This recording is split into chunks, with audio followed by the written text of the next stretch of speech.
Senator Bernie Sanders of Vermont has suspended his campaign to be president. Let's bring in our chief Washington correspondent, Kevin Cirilli, who joins us now on the phone.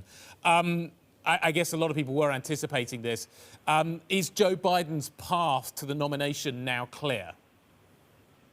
Yes, I think it has been quite clear for the past several weeks, to be candid with you. And in private conversations with Democratic strategists, there really was this perplexing situation that had developed. How does the Democratic National Committee prepare for a general election matchup at a time when the primary was still going on? Now, a subplot, so to speak, of this was they were hopeful at first that the issue of the debates would actually be able to bring a wider audience to the Democratic National Committee, even in the midst of a pandemic. But that didn't really play out as they had hoped for. But for now, the questions surround Chairman Tom Perez of the DNC, as well as former Vice President Joe Biden, about the vision and roadmap that they're going to be following now just months from November.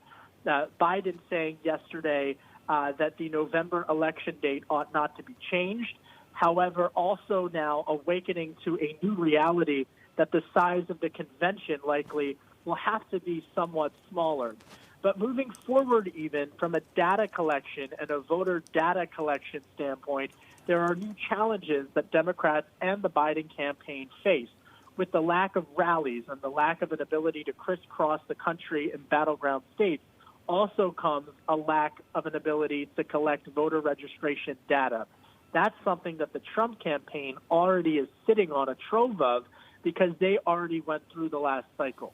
So some new hurdles, some new challenges in this new political landscape, but definitely a step forward in the nomination process with Sanders bowing out.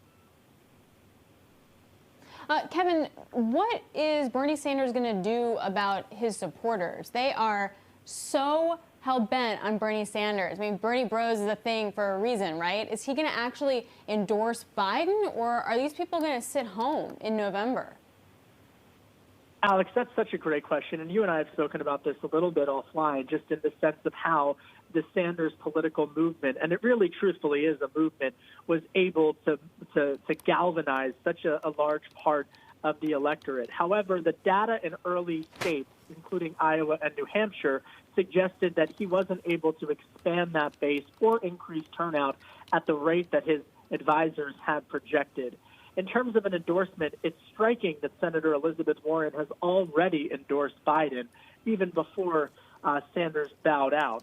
But even beyond that, from a policy standpoint, in conversations with sources close to the Sanders campaign over the last several weeks in the midst of this health crisis, they had said that many of the policy prescriptions that lawmakers and policymakers are prescribing right now from a health standpoint are ideas that Senator Sanders has advocated for decades. And so from a primetime spot speaking role at the convention, Senator Sanders does have the ability to say that many of these prescriptions that are being offered from both an economic as well as a health perspective are ideas that he has injected into the Democratic National Party for several years now.